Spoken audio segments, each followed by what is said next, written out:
Hey everyone, it's CurlyHairedHero, and welcome back to some more TEPPEN. So, first off, I want to apologize a little bit if the audio picks up some of the rain that's going on outside. It's kind of pouring outside quite a bit. But in any case, let's go ahead and continue forward. Last time, I went through the story mode with Rathalos, went over the basics of the game. Pretty simply, today we figured we'd go ahead and use Chun-Li because Chun-Li is bae. Let's go ahead and jump into Chun-Li's story and see what's happening here. Chun-Li, Interpol's legendary operative. Once she'd taken down Shadlo, sure, the evil organization behind her father's death, and restored peace.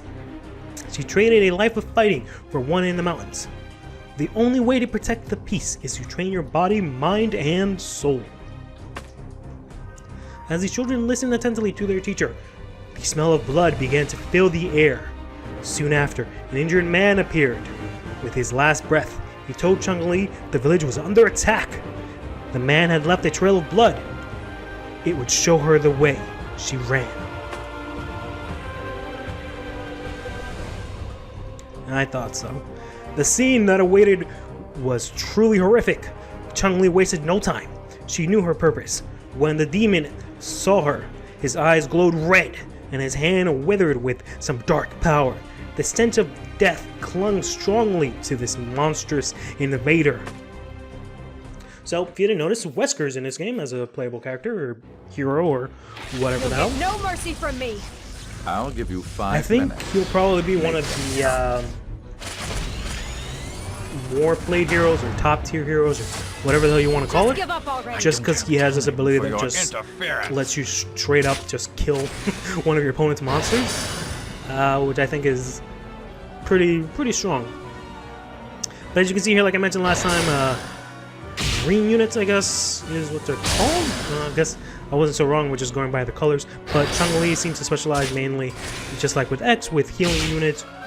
But maybe not. Hakai deals X damage to a single random unit, where X is equal to the attack of a friendly green unit. Interesting. Not really sure how that works. But yeah, in general, when I played X, he just had a bunch of beefy dudes, or beefy robots, I should say, that just had a bunch of health. And then he just specialized himself in just healing them. Similarly here, you can see we got Sasquatch here, gains 2 HP on victory, okay? And let's see what her skill does. Gives shield to all friendly units. So I guess maybe healing isn't appropriate, but I should just say defensive play. I was gonna go ahead and... Sucks that you can't use the skill when your opponent uses the skill. Similarly to how you use action cards. Not even really interesting. But, oh well. I did it! Take down Wesker pretty easily there.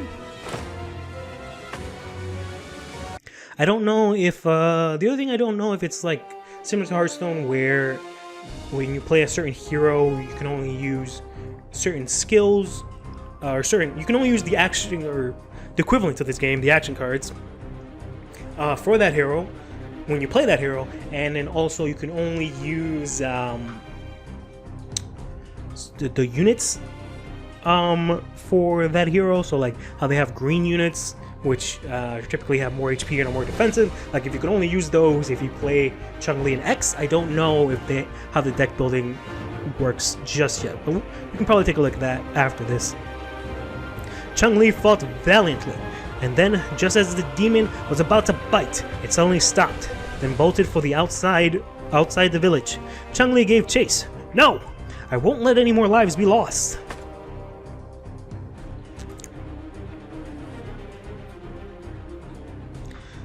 At the next village, Chun-Li was greeted with a mountain of bloody corpses.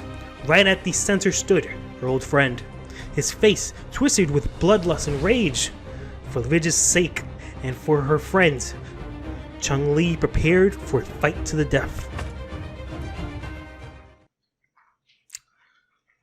I guess instead of monsters, I should be calling them units. No mercy from me. That's what they call them in this game.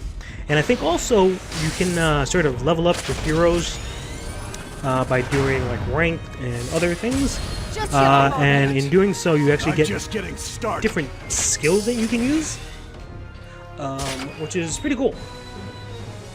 So what this does, gives shield to one friendly. Okay, so I guess that's what Chun-Li does. She just gives shields to all your units, or she specializes in giving shields to your unit, whereas X's main thing was he heals himself or your units.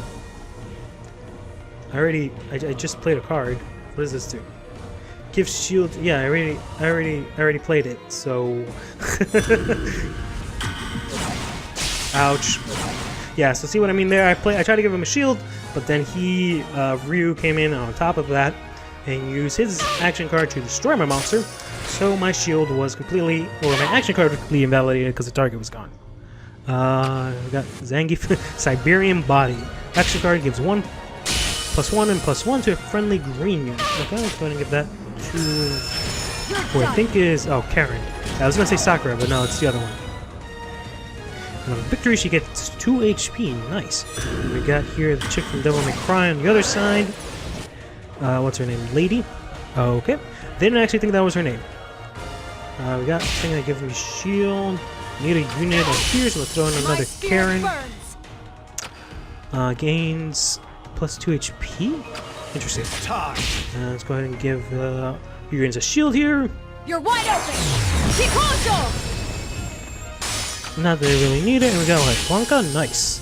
Throw a Blanca there. Looks like he has wings, but I think that's like the back of a house or something like that.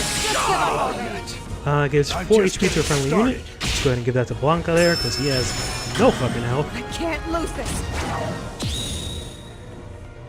I think that's about it. Prepare yourself. Yeah. Deals 3 damage to a friendly unit.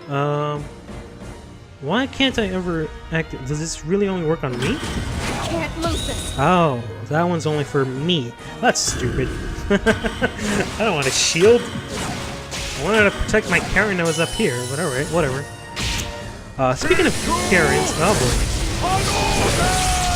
This thing just completely destroyed Blanca, which totally sucks, but fine, I'll just play another Blanca out here. One of the things that someone sort of made me realize while I was watching the stream of this game, I wish I could remember the streamer's name, but I really don't remember it right now. But there are like different variants of characters in the game, so like, you know, there's a Karen card here, but there's also like another Karen card that you can get, for example. One of the main problems with that is that they all have the same name, so it's not like, you know, like Shining Karen or Super Saiyan Karen or whatever. They all have the same name, so that's gonna get a little bit annoying to talk about when you're talking about different cards. If they're gonna release different versions of characters as cards and not do something to differentiate them, it's gonna be a little bit annoying, but I guess we'll find a way around it. Seeing her friend like this was way too much to bear. A single tear rolled down her cheek. When he saw this, her friend seemed to come back to his senses. "Wait!" Chun-Li cried, but to no avail. Her friend, appalled at his inner darkness, fled.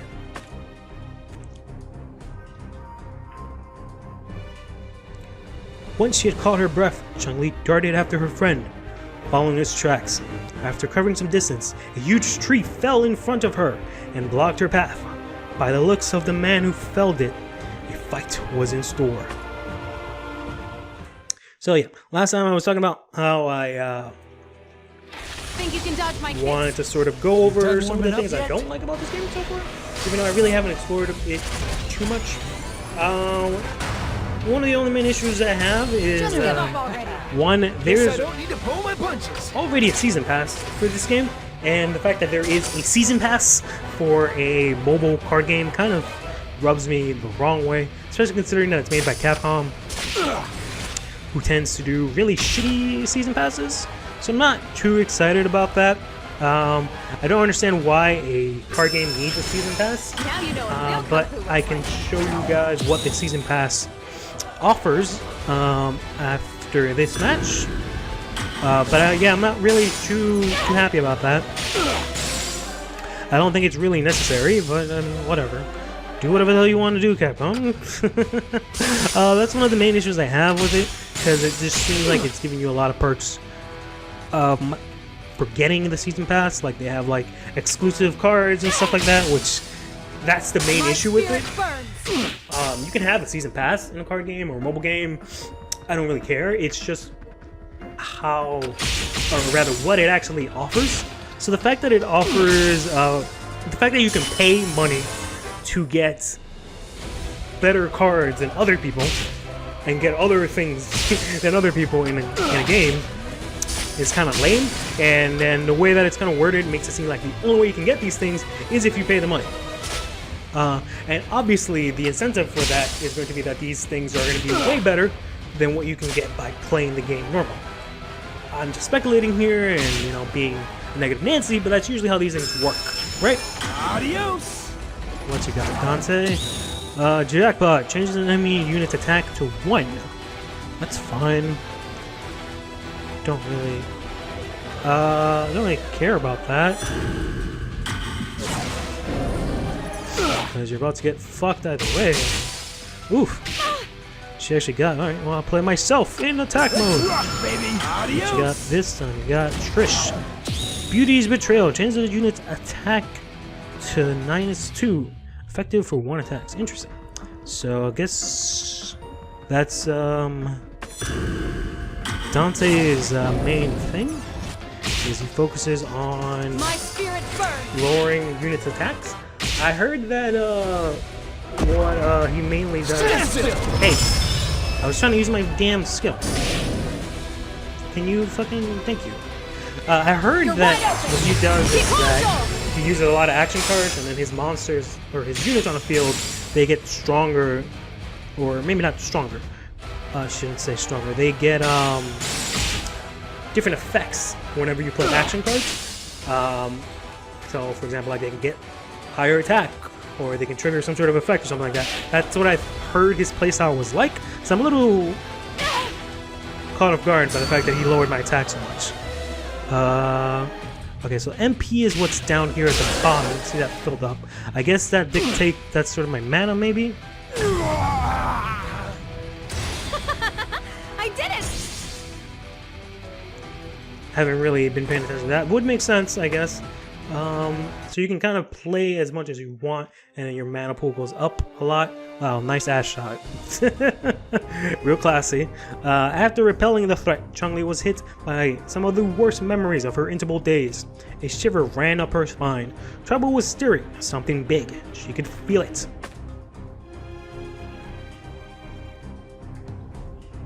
As she struggled to come to terms with what lay ahead, a mysterious woman appeared. She explained that Shadlao, I think that's how you say that. I don't think that's the way I say it, was taking shape once again, this time in the land of illusion. Chun-Li knew what she had to do. Father, I'm going to fight. Father, I'll put an end to their plans. I thought she was going to say the same exact thing that I just read. Alright, so we got Chun-Li now. We also got Chun-Li's... We've unlocked Chun-Li as a hero and also as her like deck, so you can use that. So let's go ahead and look at the season pass real quick. So you can buy the season pass for this season, and you can see here you get special secret cards from the 25 season pass missions. So you get missions that you have to complete in order to get cards. In addition to that, you get a 50% boost to your hero XP and a discount on getting a legendary. So you're basically paying for a legendary, extra XP, and also extra cards for missions that you get. Let's go ahead and look at more information here. Blah blah blah blah. This doesn't really tell me anything. It just tells you that if you buy it late in the season, you're asked out. So, and then the other thing that bothers me about it is the fact that, you know how like all the story missions are kind of short. I'm assuming that possibly, since it is a free-to-play game, I'm thinking that you have to buy the season pass in order to get more missions, which give you more story content or more single-player content, which is pretty lame. But Again, this is all speculation. I don't really know how it's going to work out. There is the fact that here that you buy it using gems, so it's 980 gems. That's roughly, I think, like $10. From what I've seen at the shop, it seems like it's around $10. But also, since it's the gems, I don't know if these are gems that you can acquire in game by doing missions. If that's the case, then I'm not too bad about, or jewels, I should say. That I wouldn't be too upset about it. But as you can see, I've done what? 1, 2, 3, 4, 5 of these story missions. I've gotten 0 of these gems or jewels. So that kind of rubbed me a bit of the wrong way, but I don't know. In any case, stay fresh.